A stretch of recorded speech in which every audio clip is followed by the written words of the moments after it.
winter of 1882 came early to Wyoming, and it came without mercy.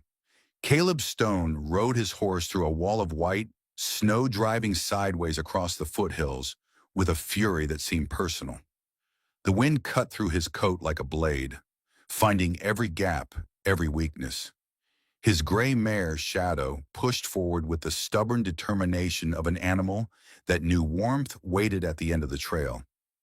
Caleb had ridden this path 1,000 times, alone, always alone. 8 years had passed since he walked away from the war, still hearing cannon fire in his dreams. 3 years since he buried his wife beneath the old oak tree on the hill behind the ranch, her grave marked by a simple wooden cross he had carved with his own hands. Time had not healed him. Time had simply taught him how to keep moving when everything inside him wanted to stop. The ranch emerged through the curtain of snow like a ghost taking shape. The barn, the fence half buried in white drifts, the porch rail leaning where last month's wind had loosened it. Everything exactly as he had left it that morning. Everything except one thing. Near the corner of the barn, pressed against the wall, where the roof overhang offered the smallest protection from the wind, Caleb spotted something that did not belong. A bundle of dark fabric, half covered in snow. At first glance, it looked like a tarp torn loose from autumn repairs. Then the bundle moved. Caleb pulled the reins hard. Shadow stopped, blowing clouds of steam into the frozen air. He sat motionless in the saddle, watching. Out here, nothing moved without purpose. Nothing survived by accident. He dismounted slowly, his boots sinking into the packed snow with each step. The Colt 45 hung heavy on his hip, but his hand did not move toward it. He had not drawn that weapon in 3 years, not since the day he decided that the killing part of his life was over. When he reached the bundle and pushed aside the frozen fabric, his breath caught in his chest. A woman, young but aged beyond her years by something worse than time. Dark hair frozen to pale cheeks, lips the color of a winter sky, eyes half open, flickering with the fading light of consciousness. She saw him standing over her, and what little strength remained in her body went toward trying to escape. She pressed herself against the barn wall, shrinking away from him like a wounded animal cornered by a predator. When she spoke, her voice came out cracked and broken, trembling with something far deeper than cold. "Please, don't send me back to him. I'll do anything you want. Anything. I'll warm your bed if you let me stay. Just don't. Please don't send me back." Caleb stood frozen in place, not from the weather, from the weight of those words. They were not an offer of seduction. They were the desperate bargain of a woman who had learned that her body was the only currency the world would accept from her, the only thing that might buy her one more day of survival. He had heard words like that before, during the war, from women in burned-out towns who had lost everything. Women who had been taught by brutal experience that survival had a price, and that price was always paid in flesh. His jaw tightened. A familiar ache spread through his chest. The kind that came when he encountered something broken that he wished he could walk past but knew he never would.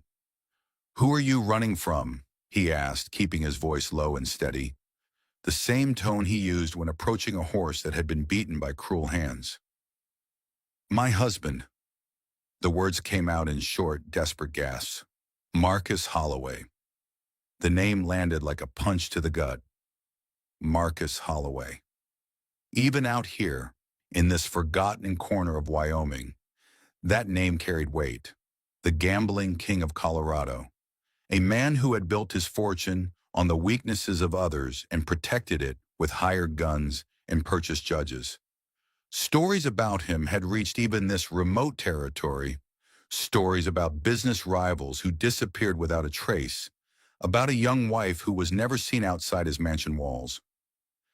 Caleb looked down at the woman shivering in the snow. So this was her, the prisoner wife, the one the stories whispered about but never named. "Stand up if you can," he said. "You're coming inside." Her eyes widened. She searched his face with the desperate intensity of someone looking for a trap, a hidden demand, the price she would inevitably have to pay. But Caleb's face remained still, calm, unreadable. He did not touch her. He simply extended his arm and waited. After a long moment, her trembling fingers reached out and rested against his sleeve. He helped her stand, taking most of her weight as they struggled through the drifts toward the cabin. Inside, the air held the fading warmth of the morning fire. Caleb rebuilt the flames, then gathered what she needed: a thick wool quilt, warm water, bread from the pantry. He placed each item within her reach, then stepped back to give her space. As she wrapped the quilt around her shaking shoulders, something clattered to the wooden floor. A Derringer pistol, small enough to hide in a palm, deadly at close range. Caleb picked it up and checked the cylinder. One bullet spent. "Who did you shoot?" he asked. Her voice dropped to barely a whisper. "One of his men, at the Colorado border, 3 days ago." She swallowed hard. "Marcus sent 3 men after me. The fastest one caught up first. It was him or me." Caleb studied her face in the firelight. This woman was not merely a victim fleeing in terror. She had fought back. She had killed to survive. "You know how to handle this?" he asked. "My father taught me, when I was young, before Marcus." She trailed off. "He took away all the guns. Said a wife didn't need weapons." Caleb reloaded the pistol and handed it back to her. She stared at it like he had placed a miracle in her palm. "You sleep by the stove tonight," he said. "Anything comes through that door that isn't me, you put a bullet in it first."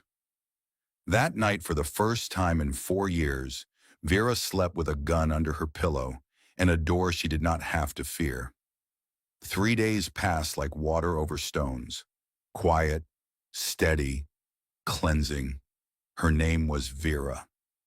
Vera Holloway, though she spoke that surname like poison on her tongue. She did not talk about the 4 years she had spent as Marcus's wife.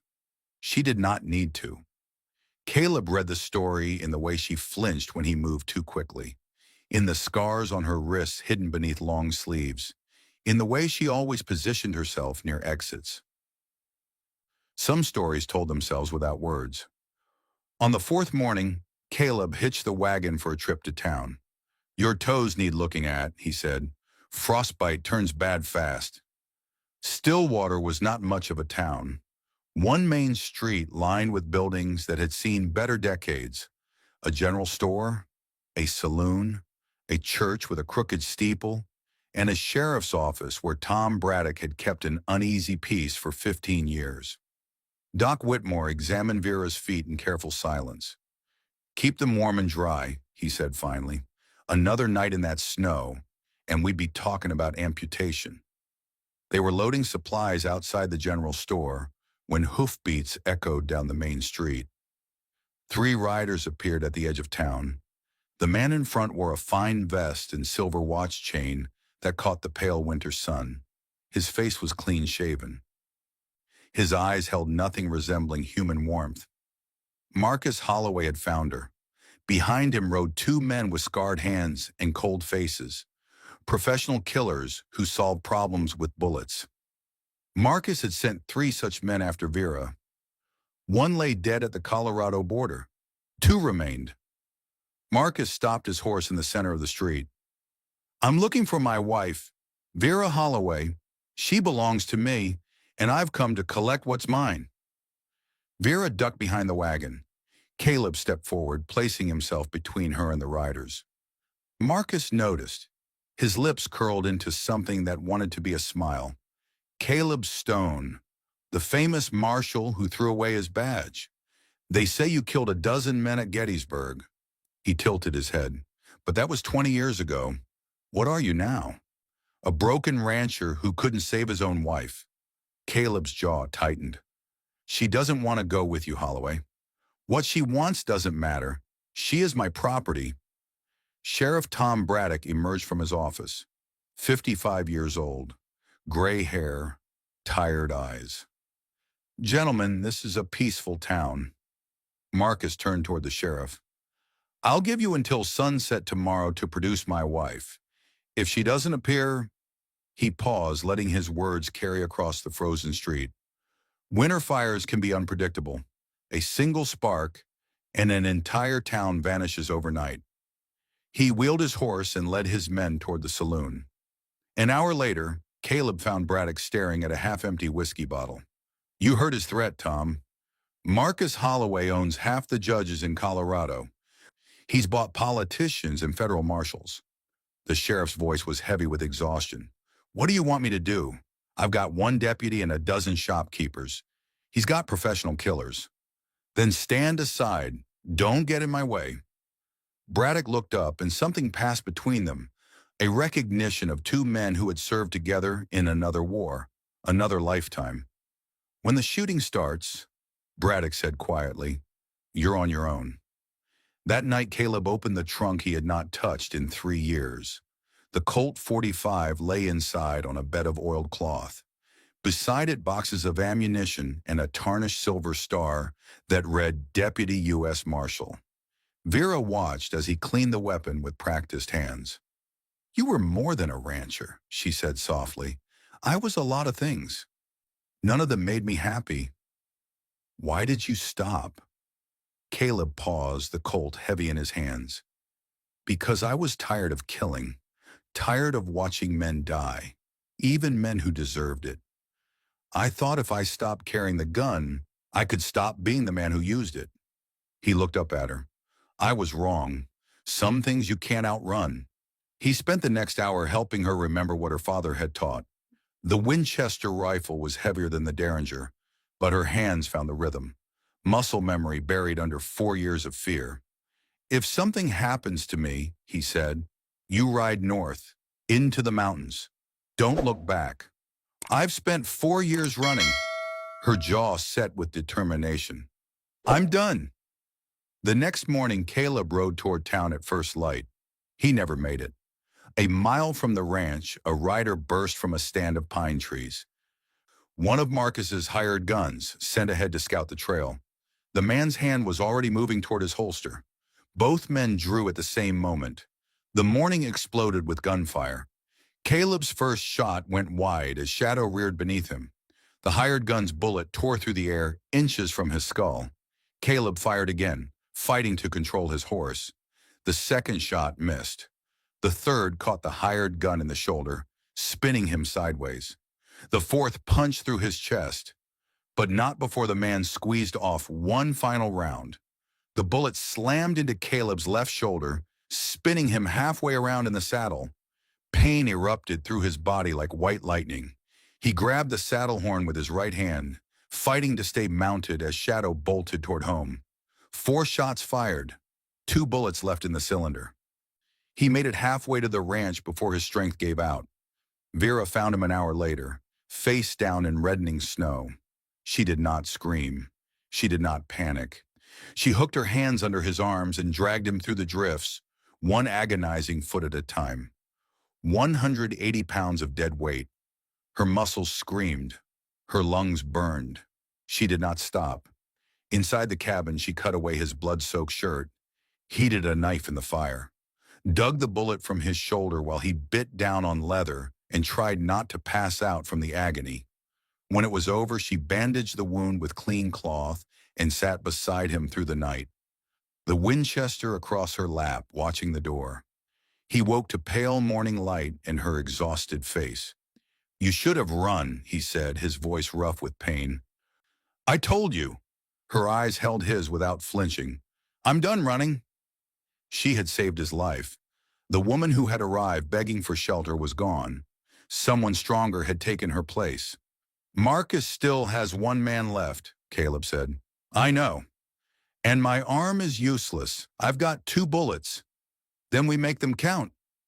Dawn broke cold and bright over Stillwater. Marcus Holloway had not burned the town at sunset.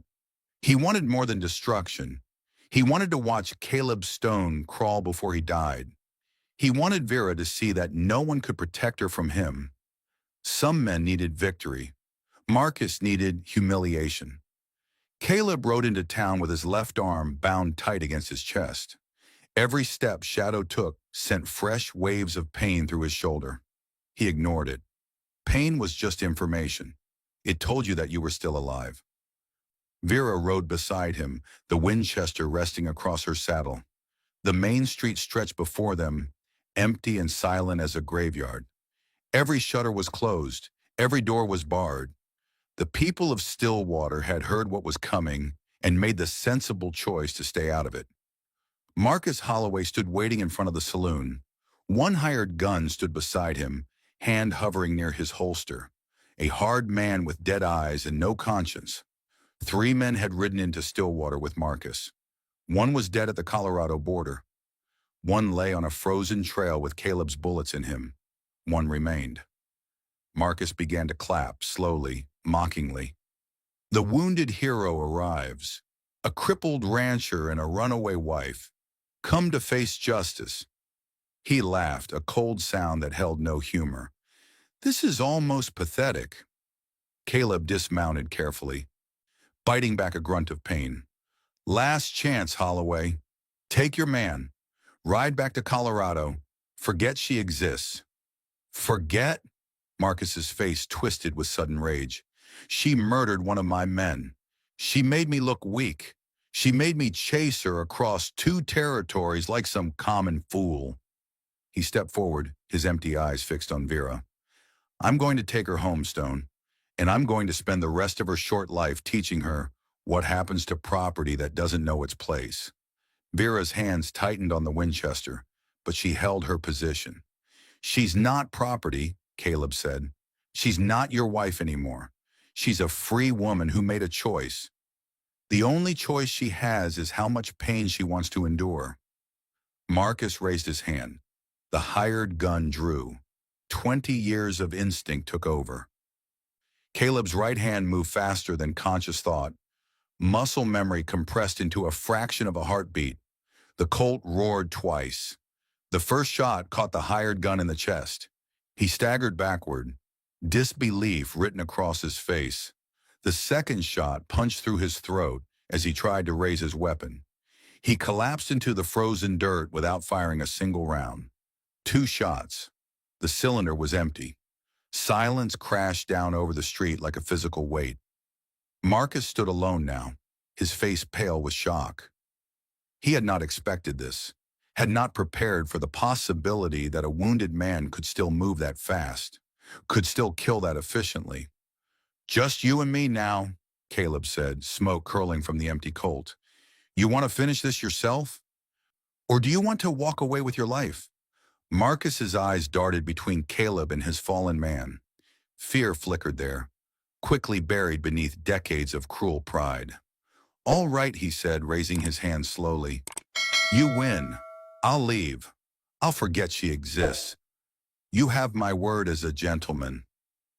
But even as he spoke, his right hand drifted behind his back, toward the small pistol hidden beneath his coat. A gambler's holdout gun, meant for exactly this kind of situation. Caleb saw the movement. He pulled the trigger on instinct. The hammer fell on an empty chamber. Click. Nothing. Time seemed to freeze. Marcus's lips curled into a triumphant smile as his hand closed around the hidden pistol. He had won. The famous Caleb Stone, brought down by an empty gun and a gambler's trick. A rifle cracked from the side of the street. Marcus jerked forward like a puppet whose strings had been cut. The holdout pistol fell from his fingers and clattered to the frozen ground. He looked down at the red stains spreading across his expensive vest, then turned with agonizing slowness to see who had shot him. Vera stood at the corner of the general store, the Winchester raised to her shoulder. Smoke drifted from the barrel like morning mist rising off a river. She walked toward him, each step deliberate, her eyes never leaving his face. 4 years, she said, her voice carrying across the silent street. 4 years you kept me in a cage, hit me, broke me, told me I was nothing, told me no one would ever want me, told me I was your property until the day I died. Marcus fell to his knees, blood bubbling from his lips. His eyes held disbelief, rage, and something that might have been fear. You can't. I already did. She stopped 3 feet from him, the rifle still raised, ready to fire again if necessary. I am not your property. I am not your possession. I am not nothing. Her voice grew stronger with each word. I am a woman who survived 4 years of hell, and I am the woman who just ended yours. Marcus Holloway collapsed face first into the dirt of Stillwater's main street and did not move again. Sheriff Tom Braddock emerged from his office, his hand resting on his still holstered pistol. He surveyed the scene with the weary acceptance of a man who had seen too much violence in his lifetime, but recognized justice when it stood before him. I saw the whole thing, he said quietly. They drew first. Self-defense. Clean and simple. He looked at Vera, and something like respect flickered in his tired eyes. Any man who threatens to burn down a town deserves what he gets. The territorial judge will agree, I expect. It was not justice by the book, but out here, at the edge of civilization, it was close enough. 2 weeks later, spring began its slow advance across Wyoming. The snow retreated from the hills, revealing patches of brown earth that would soon turn green. The cattle emerged from their winter shelters, blinking in the strengthening sun. The world remembered how to breathe again after months of holding its breath against the cold.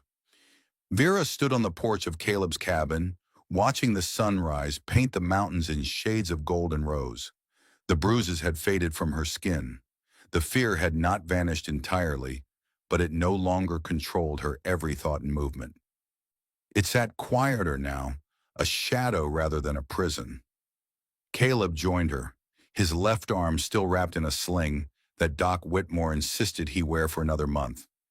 He handed her a cup of coffee without speaking. They stood in comfortable silence, two people who had learned that words were not always necessary between them. What happens now? He asked finally. I don't know. She wrapped both hands around the warm cup, feeling the heat seep into fingers that had once been blue with frostbite. I've never been allowed to decide my own future. Never been free to choose what comes next. Take your time. Figure out what you want. There's no rush.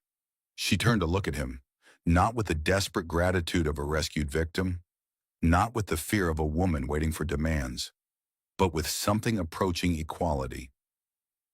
The recognition of one survivor seeing another. That arm of yours won't heal right if you keep trying to work the ranch alone. Probably not. And someone needs to teach you how to cook something besides beans and salt pork. The meals you make could be classified as punishment. For the first time in longer than he could remember, Caleb felt the corner of his mouth twitch upward. That bad? I've had better food in a prison. You've never been in a prison. Living with Marcus was worse. She said it without bitterness now, a statement of fact rather than an open wound. So yes, I'll stay. For now, as long as I'm useful and as long as you don't mind the company. Caleb nodded slowly. It was enough. They stood together as the sun climbed higher, watching the last patches of snow surrender to the coming spring. Two people who had walked through their own separate hells and somehow found each other on the other side. Not as lovers, not yet, perhaps not ever, but as something equally valuable and far more rare. Partners. The past would always be part of them. Some wounds left scars that never fully faded. Caleb would carry the memory of his wife to his grave, and Vera would flinch at sudden movements for years to come. But the future no longer felt like something to fear and survive. It felt like something they could build, together. But Marcus Holloway was not the only enemy Caleb Stone had made in his lifetime. 20 years ago, on a blood-soaked field at Gettysburg, a young Confederate soldier watched his older brother die with Caleb's bullet in his heart. That soldier survived the war. He never forgot the face of the Union Marshal who destroyed his family. For 2 decades, he had been searching, waiting, planning. Last week, he received word that Caleb Stone was living on a small ranch in Wyoming territory. The debt of blood was about to come due. Next time, the debt of blood.